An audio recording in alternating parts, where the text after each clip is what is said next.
Hi అందరికీ good morning. నేను మీ సత్య సార్ని. ఈరోజు మన టాపిక్ ఏంటంటే టెన్సెస్. సార్ టెన్సెస్ అంటే ఏంటి, అసలు ఈ సెంటెన్స్ దేనికి సంబంధించినవి అంటే మోడల్ వర్బ్లన్నీ కూడా ఫీలింగ్స్, అలాగే ఎమోషన్స్, అలాగే ఒపీనియన్స్ లేదా డిజైర్స్ వీటి గురించి తెలియజేస్తే టెన్సెస్ అనేవి ఏం తెలియజేస్తాయి సార్ అంటే ఒక యాక్షన్ అనేది ఏ కాలంలో జరిగిందో, ఏ విధంగా జరుగుతూ ఉందో దాని గురించి చెప్తుంది. కాబట్టి టెన్సెస్ నథింగ్ బట్ టైం అంటామండి. టైం లేదా కాలము అని గుర్తుపెట్టుకోండి. టెన్సెస్ అనేవి ఏం తెలియజేస్తాయి సార్ అంటే గుర్తుపెట్టుకోండి, ఈ టెన్సెస్ సంబంధించినటువంటి సెంటెన్స్ అన్ని కూడా మనకి ఏం తెలియజేస్తాయంటే ఒక సబ్జెక్ట్ తన పనిని ఏ సందర్భం అంటే ఏ కాలంలో చేశాడో తెలియచేయడానికి ఉపయోగపడతాయి. కాబట్టి గుర్తుపెట్టుకోండి, టెన్సెస్ నథింగ్ బట్ టైం లేదా కాలము అని గుర్తుపెట్టుకోండి. ఓకేనండి. అయితే మీకు అర్థమయ్యేలా చిన్న ఎగ్జాంపుల్తో ఈజీగా గుర్తుపెట్టుకునేలా నేను చెప్తానండి, చాలా జాగ్రత్తగా వినండి. ఏంటంటే టెన్స్ అనేటువంటి వాడు ఒక వ్యక్తి అనుకోండి. టెన్స్ అనేటువంటిది ఒక వ్యక్తి అనుకోండి.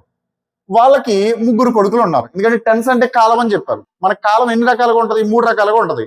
ఒకటి జరిగిపోయిన కాలం, జరుగుతున్న కాలం, జరగబోతున్న కాలం. అంటే జరిగిపోయిన కాలాన్ని మనం ఏమంటామంటే పాస్ట్. దాన్నే తెలుగులో భూతకాలము అంటాం. మరి ప్రస్తుతం జరుగుతుంది కదండి, దీన్ని ప్రెసెంట్ టెన్స్ అంటాం. ప్రెసెంట్ అంటే వర్తమాన కాలం అంటాం. అదే జరగబోయే కాలం అని చూడండి, దాన్ని భవిష్యత్ కాలం అంటే ఫ్యూచర్ అని చెప్తూ ఉంటాం. కాబట్టి మనకి కాలాలు ఇప్పుడు 3 రకాలుగా ఉంటాయి. 1 పాస్ట్, 2 ప్రెసెంట్, 3 ఫ్యూచర్. పాస్ట్ అంటే గడిచిపోయిన కాలం అండి, అంటే దీన్నే భూతకాలం అంటాం. మరి ప్రెసెంట్ ఏమంటామంటే వర్తమాన కాలం అంటాం. మరి ఫ్యూచర్ ఏమంటామంటే భవిష్యత్ కాలం అంట. ఇలా మనకి మన జీవితంలో టైంని 3 పార్ట్స్ గా డివైడ్ చేస్తాం. కాబట్టి గుర్తుపెట్టుకునేలా ఈజీగా గుర్తుపెట్టుకోండి. టెన్స్ అనేవాడికి 3 కొడుకులు ఉన్నారట. ఒకటి పేరేమో పాస్ట్, ఇంకొకటి పేరేమో ప్రెసెంట్, ఇంకొకటి పేరేమో ఫ్యూచర్.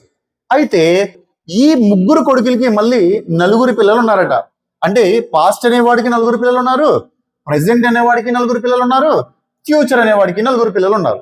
అందులో చిన్నవాడు ఎవడంటే సింపుల్, వాడి పేరు ఏంటంటే సింపుల్. అయితే పాస్ట్ అనేవాడు ఏం చేశాడంటే వీళ్ళకి ఒక పేర్లు పెట్టాడు. అయితే గుర్తుపెట్టుకోండి, ఈ పాస్ట్ వాళ్ళ పిల్లలకి ఏం పేర్లు పెట్టారో ఈ ప్రెసెంట్ ఏ పేర్లు పెట్టాడు. ఈ ప్రెసెంట్ ఏం పేర్లు పెట్టాడో ఫ్యూచర్ కూడా ఏ పేర్లు పెట్టాడు.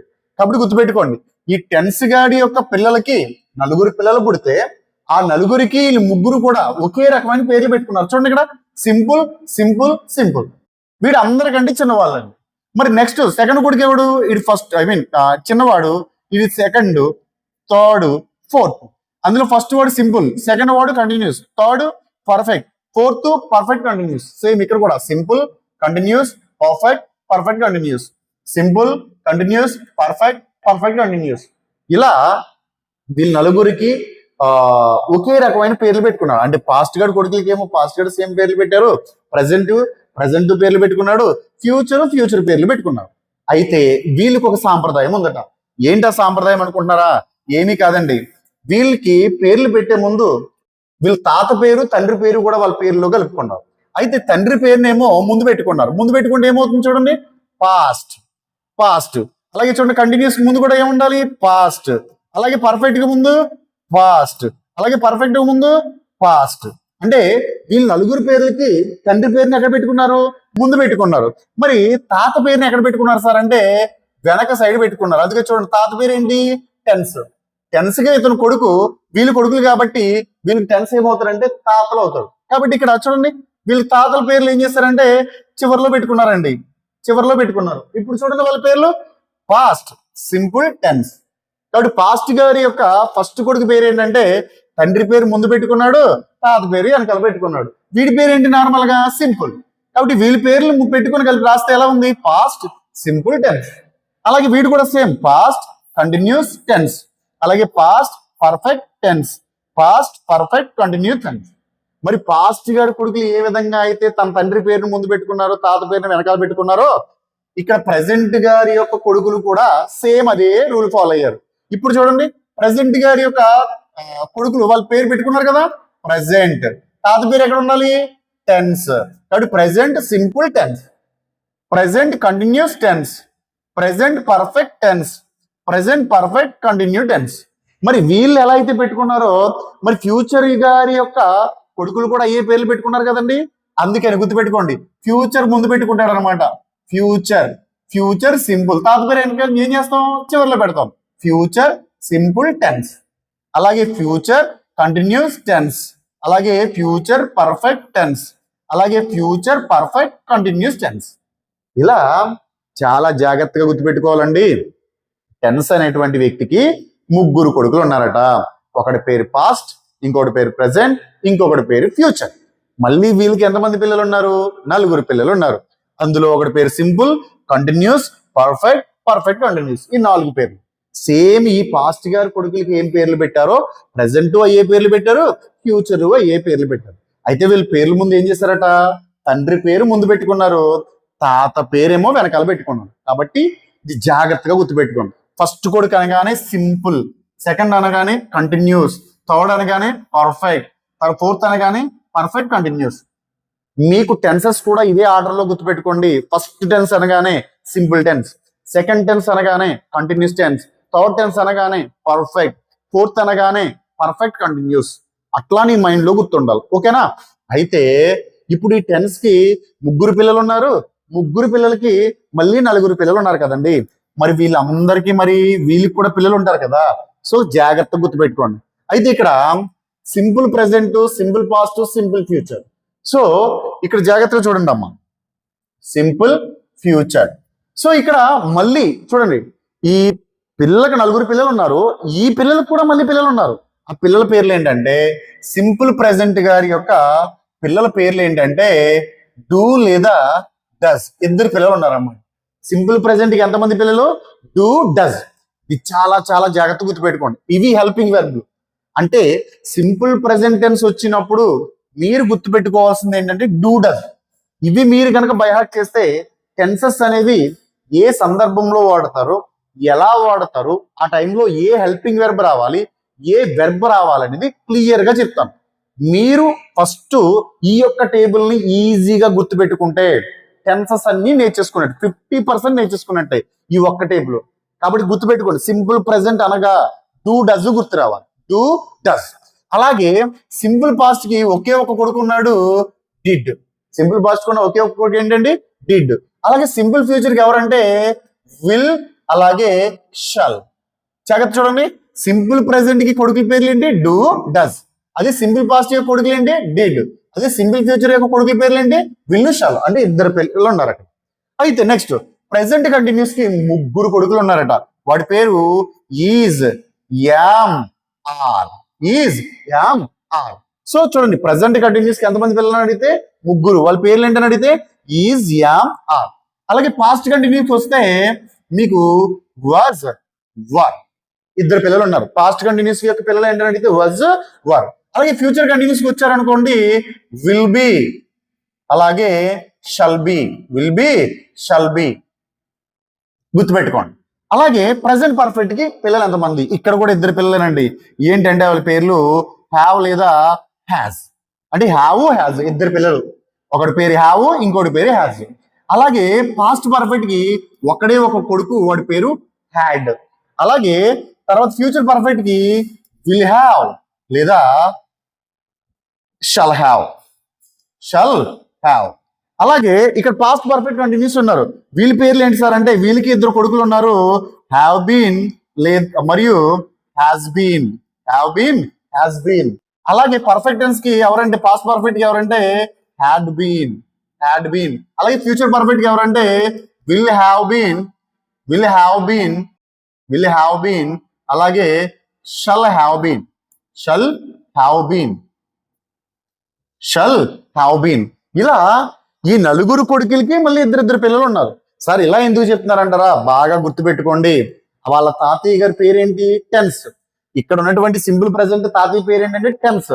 ఆ టెన్స్ ఏం చేశాడంటే అందరు మనవళ్ళకి ఒకే ఆస్తి ఇచ్చారు. ఇక్కడ ఎంతమంది మనవాళ్ళు ఉన్నారు, 12 మంది మనవాళ్ళు ఉన్నారు.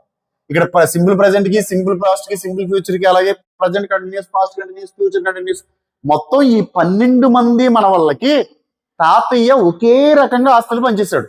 అందరికీ ఒకటే ఇచ్చాడు, ఏమి వేరియేషన్ లేదు. వీడికి ఏది ఇచ్చాడు అంటే సింపుల్ ప్రెసెంట్ కి ఏది ఇచ్చాడో సింపుల్ పాస్ట్ కి అదే ఇచ్చాడు. ప్రెసెంట్ కంటిన్యూస్ కి ఏమి ఇచ్చాడో ఫ్యూచర్ కంటిన్యూస్ కి పాస్ట్ కంటిన్యూస్ కూడా అయ్యే ఇచ్చాడు. కాబట్టి వాళ్ళ తాత ఇచ్చిన ఆస్తులు ఏంటి? I, we, you, they, she, he, it, singular noun, plural noun. ఇలా వాళ్ళ తాత 9 రకాల ఆస్తులు ఇచ్చాడు. మనం వీటికే ఇంగ్లీష్ లో చెప్పుకున్నాం, మీకు అర్థం అవడం కోసం నేను ఇలా చెప్తున్నానండి. కానీ గుర్తుపెట్టుకోండి, తాత 9 రకాల ఎసెట్స్ ఇచ్చాడు కదా, వీటికే మనం స్టార్టింగ్ లో చెప్పుకున్నాం సబ్జెక్ట్స్ అంటాం. అయితే సబ్జెక్ట్స్ అనేవి ప్రనౌన్ రూపంలో కానీ నౌన్ రూపంలో కానీ ఉంటాయి. ఎనివే గుర్తుపెట్టుకోండి, తాత తన 12 మంది కొడుకులు మనవళ్ళకి 9 రకాల ఆస్తులు ఇచ్చాడు. అయితే ఇక్కడ మీరు ఒకటి గుర్తుపెట్టుకోండి, ఇప్పుడు మరి ఈ 12 మంది మనవళ్ళకి మళ్ళీ పిల్లలు ఉన్నారు. వీడికి 2 పిల్లలు ఉన్నారు, వీడికి ఒక్కడు, వీడికి 2, ఇక్కడ 3, ఇక్కడ 2, ఇక్కడ 2, కొన్ని చోట్ల ఒకటే ఉంది. అయితే గుర్తుపెట్టుకోండి, ఇప్పుడు తాత సింపుల్ ప్రజెంట్ కి ఆస్తులన్నీ ఇచ్చాడు. ఆస్తులన్నీ ఇచ్చినప్పుడు మరి వీళ్ళ పిల్లలకి అన్ని కలిపి ఒకరికి ఇస్తాడండి, ఇద్దరికి పంచాలా? ఇద్దరికి పంచాలి. అందుకని 2కి కొన్ని, డజ్ కొన్ని పంచేసాడండి. ఎవరు?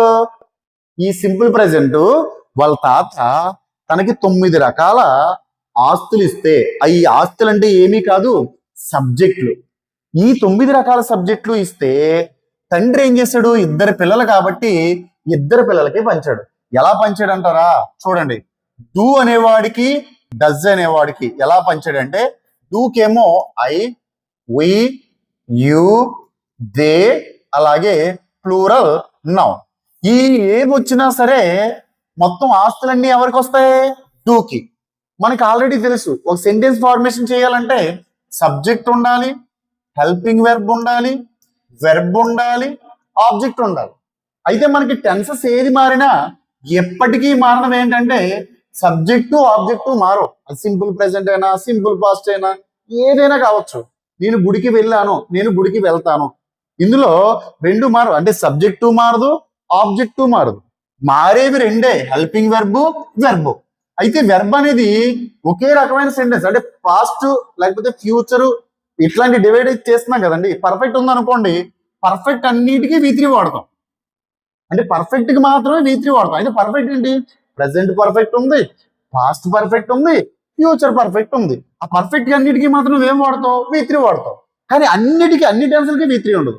సింపుల్ ఉంది అనుకోండి, సింపుల్ ప్రెసెంట్ కి V1, సింపుల్ ఫ్యూచర్ కి V1, సింపుల్ పాస్ట్ కి V1.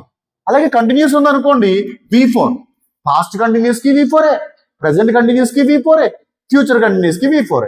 కానీ అన్ని టెన్స్లు కూడా కాదు. ఒకే రకమైన టెన్స్లకి ఒకే రకమైన వెర్బ్ ఉంది, వెర్బ్ యొక్క రూపం ఉంది. కానీ అన్ని టెన్స్లకి ఒకటే వెర్బ్ను వాడట్లేదు, సందర్భానుసారం మారుస్తాం. అదే మోడల్ వెర్బ్ అనుకోండి, మోడల్ వెర్బ్లు అన్నిట్లో మనం ఏం చెప్పుకున్నాము? V1 చెప్పుకున్నాం. కానీ టెన్సెస్ దగ్గర చాలా జాగ్రత్తగా ఉండాలి. ఈ సబ్జెక్టు ఆబ్జెక్ట్ అనేది నువ్వు ఏ సందర్భంలో తీసుకున్నా మారదు, అన్ని సందర్భాల్లో ఏ ఉంటాయి. అర్థమవుతుందా? ఇప్పుడు ఫర్ ఎగ్జాంపుల్ ఇక్కడ మీకు ఎగ్జాంపుల్ రాస్తాను చూడండి. ఐ కెన్ గో దేర్ అన్నాను, గో దేర్ అన్నాను. ఇది సబ్జెక్ట్, ఇది ఆబ్జెక్ట్, ఇదేమో హెల్పింగ్ వెర్బ్. అంటే మనకు ఆల్రెడీ స్టెప్లు తెలుసు, హెల్పింగ్ వెర్బ్, ఇదేమో వెర్బ్. ఇప్పుడు దీన్ని ఇంకోలా రాస్తున్నాను, ఐ కుడ్ గో దేర్ అని రాశాను. ఇక్కడ ఐ మారలేదు, దేరు మారలేదు. ఇక్కడ V1 సేమ్ ఒకేలా ఉంది, నో ప్రాబ్లం. కానీ కుడ్, కెన్, హెల్పింగ్ వెర్బ్ మారి కదా. అట్లానే ప్రతి సెంటెన్స్ లో మీరు ఏ టెన్స్ అయినా తీసుకోండి, టెన్సెస్ లోకి వచ్చేటప్పటికి సబ్జెక్టులు మారం. ఇక్కడ మోడల్ వెర్బ్ లో ఏ విధంగా అయితే హెల్పింగ్ వెర్బ్, ఈ ఆబ్జెక్టు సబ్జెక్టు మారలేదో, ఇక్కడ కూడా అంతే అండి. ఏ టెన్స్ అయినా తీసుకోండి, ఏ సెంటెన్స్ అయినా తీసుకోండి, సబ్జెక్ట్ ఆబ్జెక్ట్ మారదు, మారేవి ఈ 2. కాబట్టి నువ్వు గుర్తించాల్సింది ఏంటి? అది ఏ టెన్సో గుర్తుపెట్టుకుంటే ఫస్ట్ ఏ హెల్పింగ్ వెర్బ్ పెట్టాలో తెలుస్తుంది. దట్టు దాంతో పాటు హెల్పింగ్ వెర్బ్ తగ్గట్టు మ్యాచింగ్ వెర్బ్ కూడా పెట్టాల్సి వస్తుంది. ఇప్పుడు ఎక్కడైనా మీకు హ్యావ్ వచ్చింది అనుకోండి, వెంటనే V3 పెట్టాలి. ఎందుకంటే హ్యావ్ అనేది ఏంటి? పర్ఫెక్ట్ టెన్స్ కి సంబంధించింది. ఫర్ ఎగ్జాంపుల్ చూడండి, ఇక్కడ హ్యావ్, హ్యాజ్, ఇది ప్రెసెంట్ పర్ఫెక్ట్ కి వచ్చింది. కాబట్టి హ్యావ్ అనేటువంటి వర్డ్ కానీ యాజ్ అనే వర్డ్ కానీ వచ్చింది అనుకోండి, నువ్వేం చేయాలి? వెంటనే V3 అనేటువంటి వెర్బ్ పెట్టాలి. కాబట్టి సెంటెన్స్ ఫార్మేషన్ చేయాలనుకునే వాళ్ళకి గుర్తుపెట్టుకోవాల్సినవి, జాగ్రత్త పడాల్సినవి ఏంటంటే ఈ 2. అయితే ఇక్కడ సబ్జెక్ట్ ను బట్టి హెల్పింగ్ వెర్బ్ మారుతుంది. ఎందుకంటే ఆ తండ్రికి 2 కొడుకులు ఉన్నప్పుడు ఎవరికి ఏ ఆస్తి పంచామో చూడాలి కదండి. ఇక్కడ చూడండి, డూ ఉంది, డూకి వచ్చేటప్పటికి ఏమి ఇచ్చాను నేను? ఐ, వి, యు, దే, అలాగే ప్లూరల్ నౌన్. ఈ ఏదొచ్చినా, ఈ సబ్జెక్టులు ఏదొచ్చినా ఇవి సబ్జెక్టుల్లో వచ్చినాయి అనుకోండి, మనం ఫాలో అవ్వాల్సింది సింపుల్ ప్రెజెంట్ టెన్స్ అయితే డూ అనే హెల్పింగ్ వర్బ్. ఎందుకంటే ఇప్పుడు మీ తండ్రి గారు మీకు ఈ ఆస్తులు అన్ని పంచారు. ఇప్పుడు ఈ ఆస్తులకు సంబంధించి ప్రొడక్షన్ అంతా, ఈ ఆస్తులకి ఏం కావాలన్నా సరే ఎవరు వెళ్ళాలి? రెస్పాన్సిబుల్ గా నువ్వే వెళ్ళాలి. కాబట్టి తండ్రి తన కొడుకు ఇచ్చినటువంటి ఆస్తులు. మరి ఇంకా కొంతమంది ఉన్నాయి కదా, ఎందుకంటే తాత ఒక్కొక్కరికి 9 రకాల ఆస్తులు ఇచ్చాడు. మరి ఒక కొడుక్కి 5 రకాలు ఇచ్చాడు. మిగిలిన ఏంటి? షీకి, హీకి, ఇట్కి, సింగులర్ నౌన్ కి. వీళ్ళకి ఏమి ఇచ్చాడు? డస్. చూడండి, డస్ కేమో she, he, it singular noun, ఈ అసెట్స్ ఇచ్చాడు. అంటే సబ్జెక్ట్ లో ఎవరున్నా సరే ఎవరు రావాలి? ఇప్పుడు డస్ రావాలి. మీకు ఎగ్జాంపుల్కి అర్థమయ్యేలా చూద్దాం. చూడండి, ఫర్ ఎగ్జాంపుల్ ఐ ఉంది అనుకోండి. ఐ వచ్చింది కాబట్టి నేను హెల్పింగ్ వర్బ్, ఎందుకంటే 1 2 3 4 మనం స్టెప్లు చెప్పుకున్నాం కదండి. 1 అంటే సబ్జెక్ట్ అని, 2 అంటే హెల్పింగ్ వెర్బ్ అని, 3 అంటే వెర్బ్ అని, 4 అంటే ఆబ్జెక్ట్ అని చెప్పుకున్నాం. అయితే మనం చెప్పుకునే సింపుల్ ప్రెజెంట్ టెన్స్ గురించి కాబట్టి సింపుల్ ప్రెజెంట్ టెన్స్ లో వెర్బ్ ఎప్పుడు V1 లో ఉండాలి. అయితే ఇప్పుడు చూడండి, ఐ అనేటువంటి సబ్జెక్ట్ తీసుకున్నాను. చూడండి, ఇక్కడ ఐ వచ్చింది కదా, ఐ వస్తే ఆటోమేటిక్ ఎవరు రావాలి? డూ. కాబట్టి చూడండి, ఐ డూ వచ్చింది వెర్బ్. నేనంటే ఇప్పుడు for example I do play అన్నాను, ఆడడం గురించి అన్నాను. I do play cricket, I do play cricket every day అన్నాను అనుకోండి. ఇక్కడ చూడండి, ఐ అనేది సబ్జెక్ట్, డూ అనేది హెల్పింగ్ వర్బ్, ప్లే అనేది వెర్బ్, క్రికెట్ అనేది ఆబ్జెక్ట్. ఇప్పుడు ఐ వచ్చింది కాబట్టి ఇక్కడ డూ వచ్చింది. అదే ఇక్కడ షీ వచ్చింది అనుకోండి, షీకి ఇక్కడ మనం డూ వాడకూడదు, ఏం వాడాలి? డస్ వాడాలి. ఎందుకంటే ఈ కొడుక్కి పంచిన అసెట్స్, ఈ అసెట్స్ సంబంధించి ఏది వచ్చినా ఎవరు వెళ్ళాలి? రిజిస్ట్రేషన్ కి డస్ వెళ్ళాలని గుర్తుపెట్టుకోండి. కాబట్టి గుర్తుపెట్టుకోండి, she, he, it singular noun ఎవరికి సంబంధించిన అంటే డస్. ఈ సబ్జెక్టులు ఎవరు వచ్చినా డస్ అనేవాడు రావాలి. అలాగే ఇక్కడ డూ అనేటువంటి వ్యక్తికి ఈ 5 రకాల అసెట్స్ ఇచ్చారు కాబట్టి ఇందులో ఎవరు సబ్జెక్ట్ లో వచ్చినా వెంటనే డిఫెన్స్ కి డూ వెళ్ళాలి. అంతేగాని షీ వచ్చినప్పుడు ఈ హెల్పింగ్ వెర్బ్ లో డూని పెట్టకూడదు, అది మిస్టేక్ అవుతూ ఉంటుంది. అయితే ఇదే విషయాన్ని మీరు ఇంకా ఎక్కడ గుర్తుపెట్టుకొస్తారంటే జాగ్రత్త గుర్తుపెట్టుకోండి. ఇక్కడ నేను డూ తీసేసి హ్యావ్ పెట్టాను, హ్యావ్ కి సేమ్ అసెట్స్ ఉంటాయి.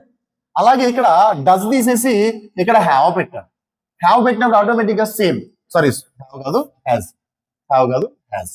సో ఇక్కడ యాజ్ అంటే డూ డస్ కి ఏవైతే డివైడ్ చేసామో హ్యావ్ కి హ్యాజ్ కి కూడా తల్లిదండ్రులు సేమ్ అదే పంచారు. ఎందుకంటే ఇక్కడ చూడండి, మీరు జాగ్రత్తగా చూస్తే ఇక్కడ డూ డస్ ఇద్దరు కొడుకులు కదా, అందుకని అసెట్స్ డూకి ఏమో కొన్ని ఇచ్చాడు, డస్ కొన్ని ఇచ్చాడు. ఇక్కడ కూడా ఇద్దరు ఉన్నారు చూడండి, హ్యావ్ హ్యాజ్. అందుకని ఈ సింపుల్ ప్రెజెంట్ టెన్స్ కొడుక్కి ఏ విధంగా అయితే పంచాడో హ్యావ్ హ్యాజ్ కూడా అలాగే పంచారు. ఈ హ్యావ్ హ్యాజ్ కి ఎలా అయితే పంచారో ఈ హ్యావ్ బీన్ కి హ్యాజ్ బీన్ కి అదే వచ్చాయి. కాబట్టి చాలా జాగ్రత్తగా గుర్తుపెట్టుకోవాలి, అస్సలు కన్ఫ్యూజ్ అవ్వద్దండి. ఇక్కడ సింపుల్ ప్రెజెంట్ టెన్స్ లో ఆ తాత ఇచ్చిన 9 రకాల ఆస్తుల్ని డూకి డస్ కి ఎలా పంచాడో, దేన్ని ఎవరికి ఇచ్చాడో సేమ్ ఇక్కడ ఎలా ఇచ్చాడో అలాగే పంచాడు. కాబట్టి డూకి ఇచ్చినవన్నీ హ్యావ్ అనేటువంటి వాడికి ఇచ్చాడు. అంటే ప్రెసెంట్ పర్ఫెక్ట్ టెన్స్ కూడా 9 రకాల ఆస్తులు ఉన్నాయి కదా, ఆ తాత ఇచ్చాడు కదా. కాబట్టి వీడు డూకి ఏమి ఇచ్చాడో ప్రెసెంట్ పర్ఫెక్ట్ హ్యావ్ కి అయ్యే ఇచ్చాడు. అలాగే డస్ కి ఏమి ఇచ్చాడో ఇక్కడ ప్రెసెంట్ పర్ఫెక్ట్ హ్యాజ్ కూడా అంతే ఇచ్చాడు. ఈ సింపుల్ ప్రెసెంట్ డస్ కి ఏమి ఇస్తే ప్రెసెంట్ పర్ఫెక్ట్ హ్యాజ్ కి అయ్యే ఇచ్చాడు. అట్ ద సేమ్ టైం చూడండి, ఇక్కడ హ్యావ్ హ్యాజ్ ఉంది, ఇక్కడ హ్యావ్ బీన్ హ్యాజ్ బీన్ ఉంది. అంటే ఎక్స్ట్రాగా ఈ వర్డ్ రావచ్చు, ప్రెసెంట్ పర్ఫెక్ట్ కంటిన్యూ టెన్స్ ఇంకో టెన్స్ కావచ్చు. కానీ హ్యావ్ అనేవాడికి ఏ అసెట్స్ వచ్చినాయో ఇక్కడ హ్యావ్ బీన్ అనేవాడికి కూడా అయ్యే అసెట్స్ ఇచ్చారు. ఇక్కడ హ్యాజ్ అనేవాడికి ఏ అసెట్స్ వచ్చాయో హ్యాజ్ బీన్ అనేవాడికి కూడా అయ్యే అసెట్స్ వచ్చాయి. కాబట్టి చాలా జాగ్రత్తగా గుర్తుపెట్టుకోండి. ఇద్దరు కొడుకులు ఉన్నారు కాబట్టి పంచారు. అది సింగిల్ గా ఉంటే చూడు, డిడ్ ఉన్నాడు, తాత 8 రకాల ఆస్తులు ఇచ్చారు 9. కాబట్టి ఐ వచ్చినా, ఉయ్ వచ్చినా, యూ వచ్చినా, దే వచ్చినా, షీ వచ్చినా, ఇట్ వచ్చినా, సింగులర్ నౌన్ ప్లూరల్ నౌన్ వచ్చినా రిజిస్ట్రేషన్కి ఎవరు వెళ్ళాలండి? హెల్పింగ్ వెర్బ్ డిడ్ నే రావాలి. ఎందుకంటే ఒకటే కొడుకున్న చోట మనం చెప్పుకోవాల్సిన అవసరం లేదు. సో చూడండి, సింపుల్ ఫాస్ట్ ఆస్తి పంచాలంటారా? అవసరం లేదు. తాత ఇచ్చిన 9 రకాల అసెట్లు వీడికి వెళ్ళిపోతాయి. అలాగే ఇక్కడ చూడండి, హ్యాడ్ సింగిల్ ఒకటే ఉన్నాడు కాబట్టి మొత్తం అసెట్స్ వీడికి వెళ్ళిపోతాయి. కాబట్టి మనకి ఇది పని లేదు. అలాగే హ్యాడ్ బీన్ ఇది సింగిల్, అంటే పాస్ట్ పర్ఫెక్ట్ కంటిన్యూస్ కి ఒకటే కొడుకున్నాడు కాబట్టి వీడికి కూడా మొత్తం అసెట్స్ వెళ్ళిపోతాయి. కాబట్టి ఇక్కడ చెప్పుకోవాల్సిన అవసరం లేదు. మనకి ఎక్కడ చెప్పుకోవాలి? 2 కొడుకులు ఉన్నారన్నా, 3 కొడుకులు ఉన్నారన్నా సరే మనం అక్కడ చెప్పుకోవాలి. కాబట్టి ఇక్కడ చూడండి, ఇది అయిపోయింది, ఇది అయిపోయింది, ఇది అయిపోయింది. ఇక్కడ 2 కొడుకులకి చెప్పేస్తాను నేను, ఐ ఊ యూ దే ప్లూరల్ నౌన్ ఏమో డూకి ఇచ్చేసాం, అలాగే షీ ఈ ఇట్ సింగులర్ నౌన్ ఏమో డస్ కి ఇచ్చామని చెప్పాం. ఇక్కడ వీడు దేనికి ఇచ్చాడో ఇక్కడ కూడా సేమ్ అలాగే పంచారు. వీళ్ళు డూకి ఇచ్చేవన్నీ హ్యావ్కి ఇచ్చాడు, హ్యావ్కి ఇచ్చేవన్నీ హ్యావ్ బీన్కి ఇచ్చాడు. కాబట్టి వీళ్ళు ముగ్గురు ఒకే రకంగా ఉంటారు. ఇక్కడ వీళ్ళు ముగ్గురు ఒకే రకంగా వస్తాయి.